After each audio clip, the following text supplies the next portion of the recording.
you would be 86 at the end of your second term. How do you address concerns about your capability to handle the toughest job in the world well into your 80s?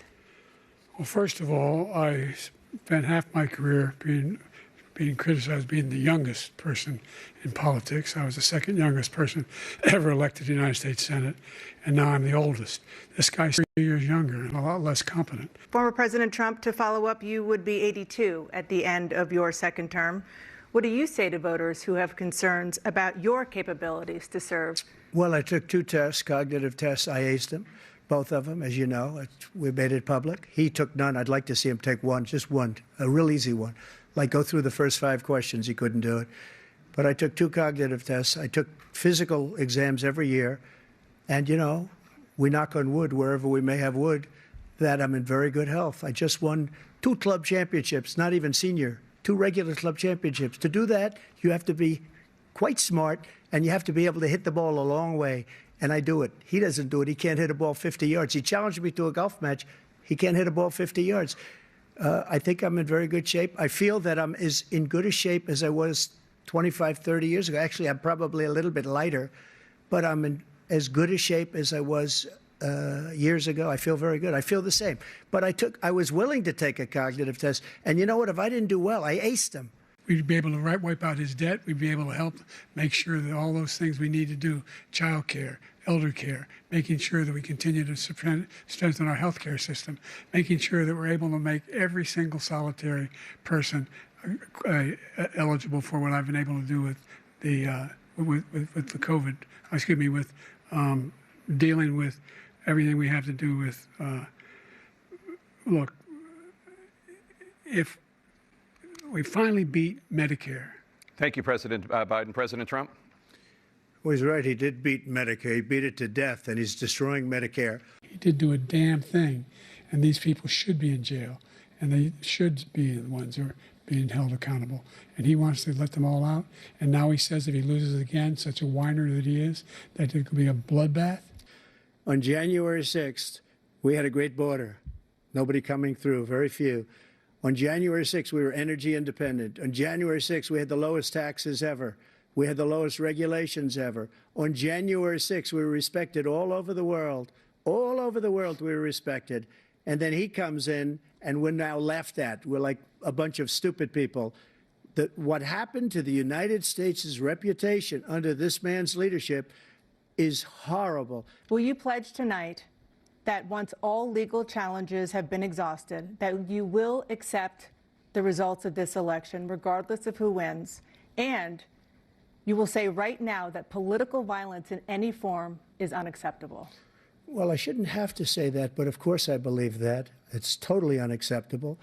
And if you would see my statements that I made on Twitter at the time, and also my statement that I made in the Rose Garden, you would say it's one of the strongest statements you've ever seen. In addition to the speech I made, in front of, I believe, the largest crowd I've ever spoken to, and I will tell you, nobody ever talks about that. They talk about a relatively small number of people that went to the Capitol, and in many cases were ushered in by the police. And as Nancy Pelosi said, it was her responsibility, not mine. She said that loud and clear.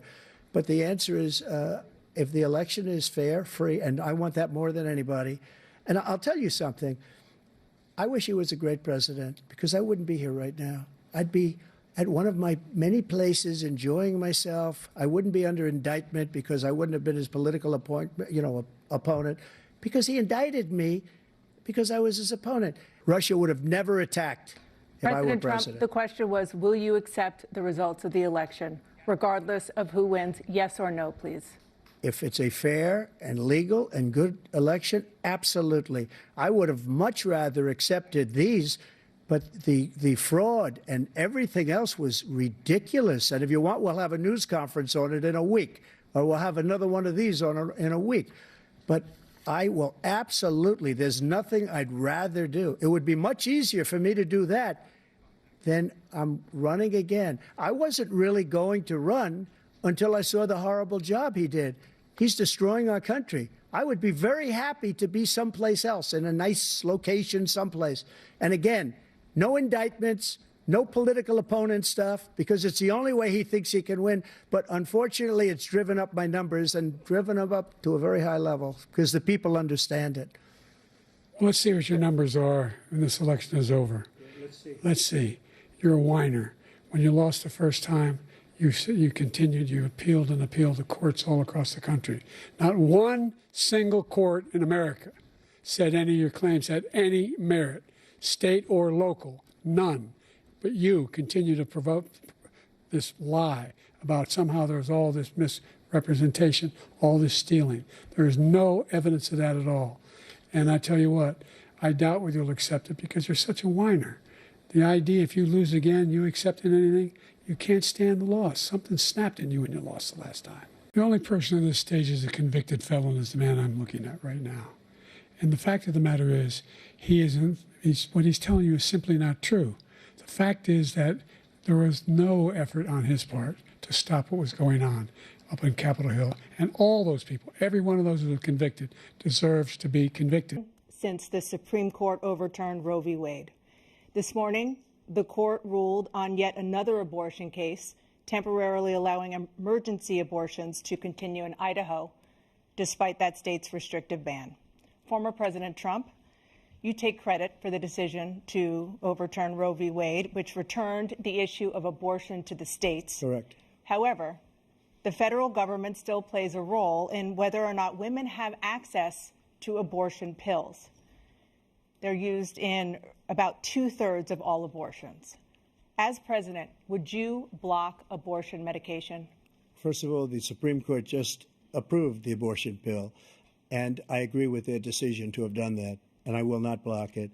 And if you look at this whole question that you're asking, complex but not really complex. 51 years ago, you had Roe v. Wade, and everybody wanted to get it back to the states. Everybody, without exception. Democrats, Republicans, liberals, conservatives. Everybody wanted it back. Religious leaders. And what I did is I put 3 great Supreme Court justices on the court, and they happened to vote in favor of killing Roe v. Wade and moving it back to the states. This is something that everybody wanted. Now, 10 years ago or so, they started talking about how many weeks and how many this, getting into other things. But every legal scholar throughout the world, the most respected, wanted it brought back to the states. I did that. Now the states are working it out. If you look at Ohio, it was a decision that was an end result that was a little bit more liberal than you would have thought. Kansas, I would say the same thing. Texas is different. Florida is different. But they're all making their own decisions right now. And right now, the states control it. That's the vote of the people. Like Ronald Reagan, I believe in the exceptions. I am a person that believes. And frankly, I think it's important to believe in the exceptions. Some people, you have to follow your heart. Some people don't believe in that. But I believe in the exceptions for rape, incest, and the life of the mother. I think it's very important. Some people don't. Follow your heart. But you have to get elected also. And because that has to do with other things. You got to get elected. The problem they have is they're radical because they will take the life of a child in the 8th month, the 9th month, and even after birth. After birth, if you look at the former governor of Virginia, he was willing to do this. He said, we'll put the baby aside and we'll determine what we do with the baby, meaning we'll kill the baby.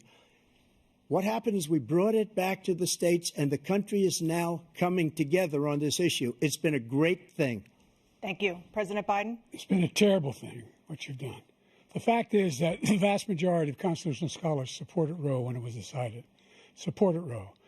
And that's this idea that they were all against it is just ridiculous.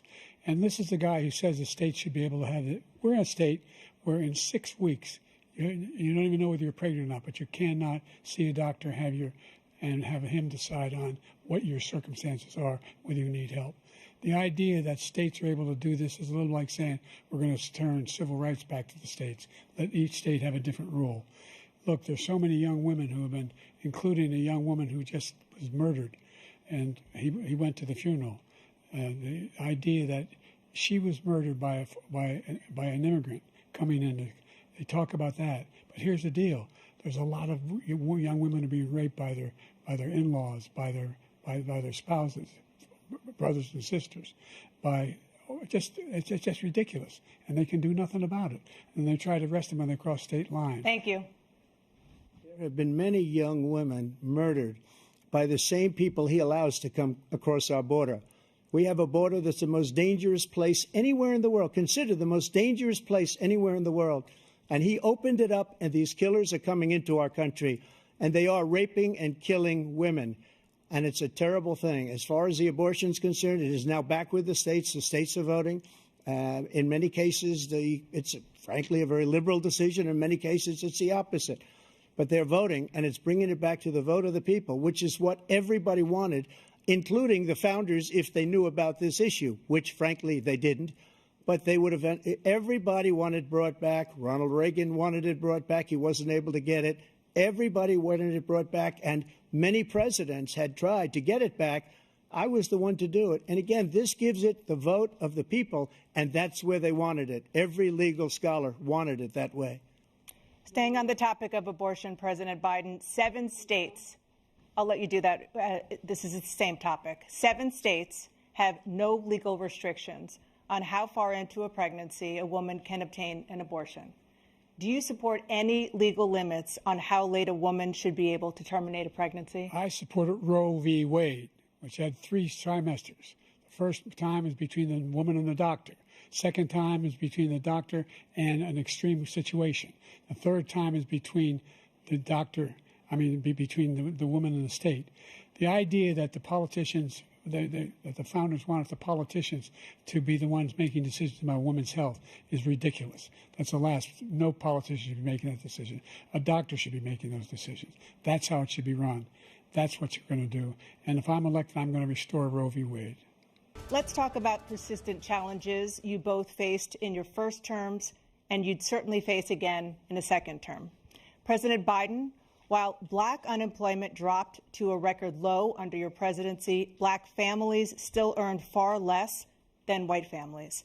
Black mothers are still 3 times more likely to die from pregnancy-related causes, and black Americans are imprisoned at 5 times the rate of white Americans.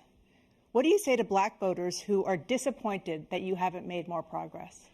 They acknowledge they made a lot of progress, number one. The fact of the matter is there's more small black businesses that have been started than any time in history. Number 2, the wages of black unemployment is the lowest level it's been in a long, long time.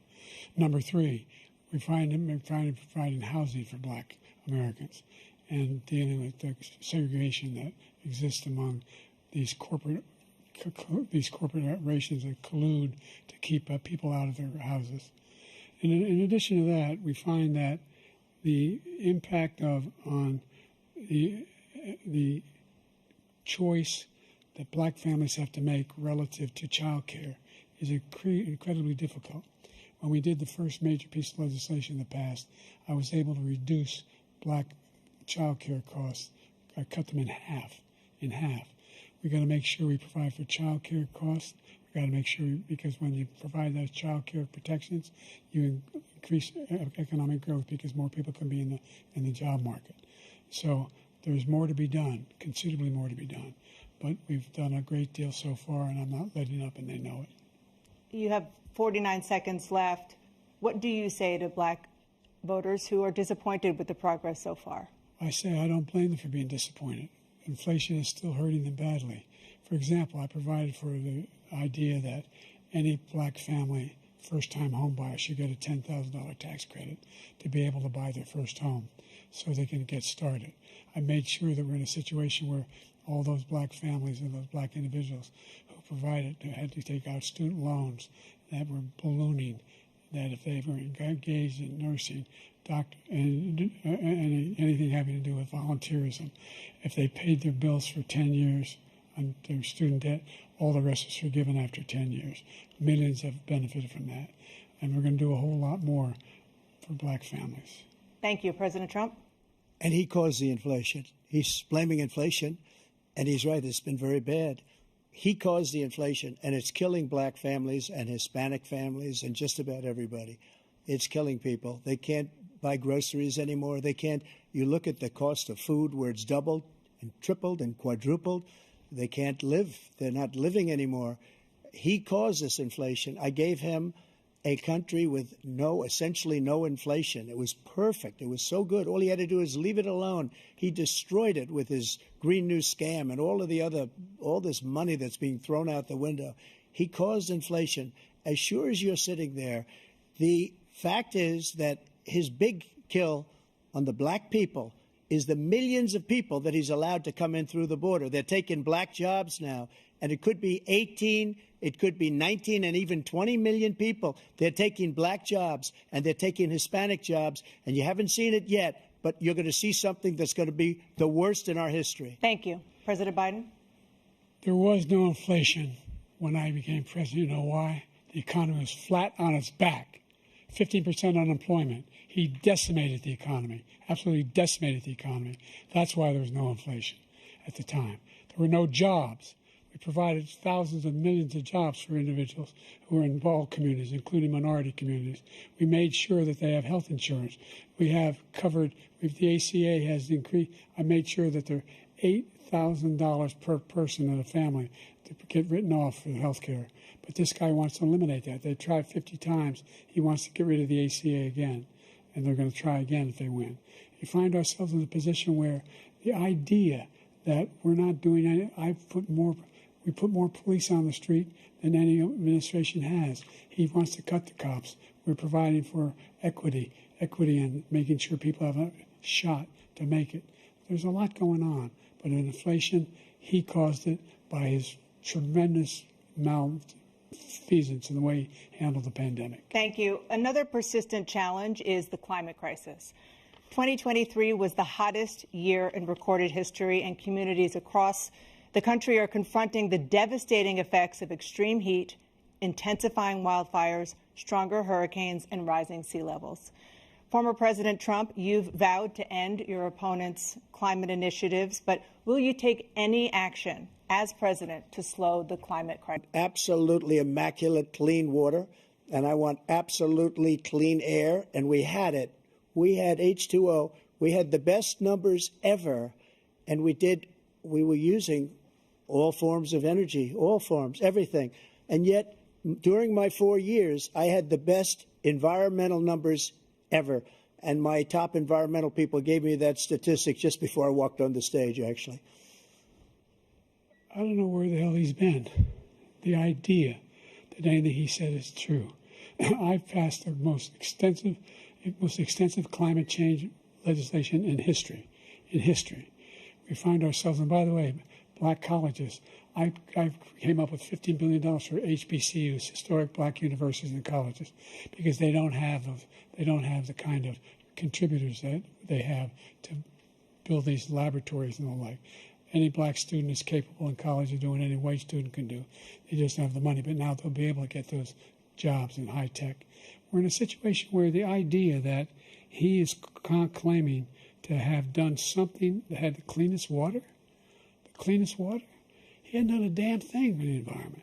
He pulled out of the Paris Peace Accord, Climate Accord. I immediately joined it because if we reach 1.5 degrees Celsius at any one point, there's no way back. The only existential threat to humanity is climate change, and he didn't do a damn thing about it. He wants to undo all that I've done. The candidate's performance and demeanor tonight notwithstanding, there is the crucial question of the truth of what was actually said on stage. And our fact checker, Daniel Dale, joins us now. So, Daniel, what stands out to you?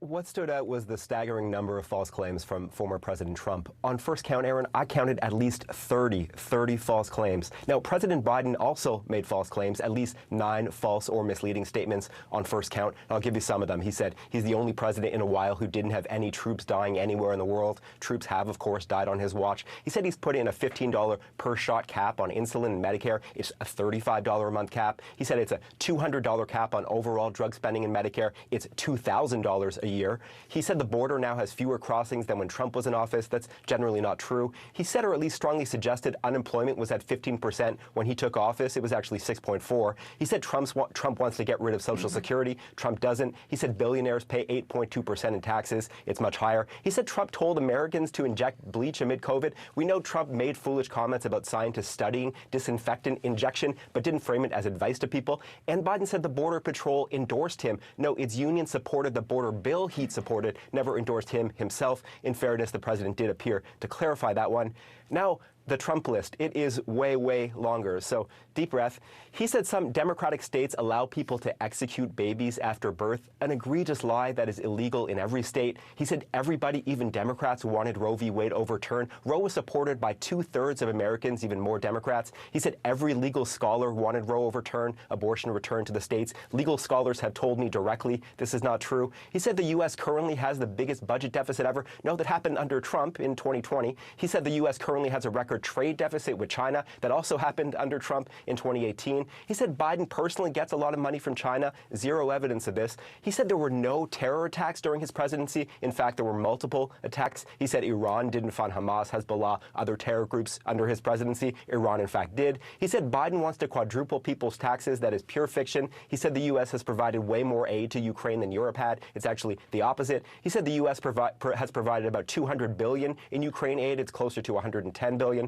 He said 18 or 19 million people have crossed the border under Biden. That is millions too high. He said many of these migrants are from prisons or mental institutions. His own campaign cannot corroborate this. He said Biden has only created jobs for illegal immigrants. Total nonsense. He said Nancy Pelosi turned down his offer of 10,000 National Guard troops on January 6th. There's no evidence she even got such an offer. It was the president, not Pelosi, who had the power to deploy the D.C. Guard. He said Pelosi now acknowledges she turned down the troops. No, her office tells me this claim is still a lie. He said he deployed the National Guard to Minneapolis in 2020. Actually, that was the Democratic governor. He spoke of, quote, ridiculous fraud in the 2020 election. Zero evidence of any widespread fraud. He said NATO was going out of business before he took office. Completely, clearly absurd. He said the U.S. was paying 100% of NATO before he came along. The U.S. made up about 71% of NATO defense spending, not 100. He said he, not Biden, is the one who lowered insulin prices in Medicare. He did it for some seniors, but Biden did it for far more. He said Biden indicted him. Again, no evidence Biden has had a personal role in any of these 4 prosecutions. He said Europe takes no U.S. cars, just not true. He spoke of food prices quadrupling under Biden. That's a wild exaggeration, though they are up. He said Biden made up the idea he called dead service members suckers and losers. No, the Atlantic magazine reported that, and then former Trump Chief of Staff John Kelly corroborated it. He said Biden called black people, quote, super predators for 10 years. Biden never once deployed that phrase, let alone for 10 years, though he did at least once speak of, quote, predators without specifying it was about black people. He said his Trump tax cut was the largest in U.S. history. Not true, though, in fairness, Biden also said this. Trump said China and others stopped buying from Iran under him. China never stopped. He revived his pet lie, I don't know how many times I've done it, that he signed the Veterans Choice Program into law. Barack Obama did that in 2014. Trump signed an expanded version in 2018. And finally, Trump said Biden got rid of that Veterans Program. Biden has not done that. As the country digests the first presidential debate, He is the worst president. You're the sucker. You're the loser. Challenged me to a golf match. He can't hit a ball 50 yards. You have the morals of an alley cat. the campaigns today hoping their messages resonated with a particular voting group both have been targeting. What do you say to black voters? 87% of black voters backed President Biden in 2020, but that support has slipped, down to 71% according to recent polling by NBC News. Raise your hand for me if you voted for Biden in 2020. We watched the debate in Philadelphia with 3 black voters who told us they are now undecided or disappointed with President Biden. But this moment from former President Trump left a bigger impression. The fact is that his big kill on the black people is the millions of people that he's allowed to come in through the border. They're taking black jobs and they're taking Hispanic jobs. There's no such thing as a black job. We're very diverse people. His perception of how they see us as a community. Constant use of division, to try to pit working people against each other. For many black voters we spoke to, disappointment in both candidates. NBC News' Gotti Schwartz watched the debate with voters in battleground Arizona. Why are you talking about golfing? This is a political debate about presidency, and you're talking about golfing right now? And who has the better swing? The reaction to last night's debate we heard from many, frustration and even sadness. It really makes you not want to vote for the presidency. It really does. If black voters choose not to turn out in key swing state cities like Philadelphia, that could almost certainly spell electoral trouble for President Biden in November. Lester? All right, Shaquille Brewster, thank you. The president's performance tonight clearly was disappointing for his supporters. CNN is reporting Democratic lawmakers watching the debate were worried about the president's performance. One said it was a disaster. Another called it a train wreck. Those are Democrats especially worried that Biden did not punch back on Trump's lies. Listen, people can debate on style points, but ultimately this election and who is the president of the United States has to be about substance. And the contrast is clear. Look at what happened during the course of the debate. Donald Trump lied over and over and over again, as he is wont to do. He would not disavow what happened on January 6th. He would not give a clear answer on whether he would stand by the election results this November. He went back and forth about where he stands on one of the most critical issues of freedom in America, which is the right of a woman to make decisions about their own body.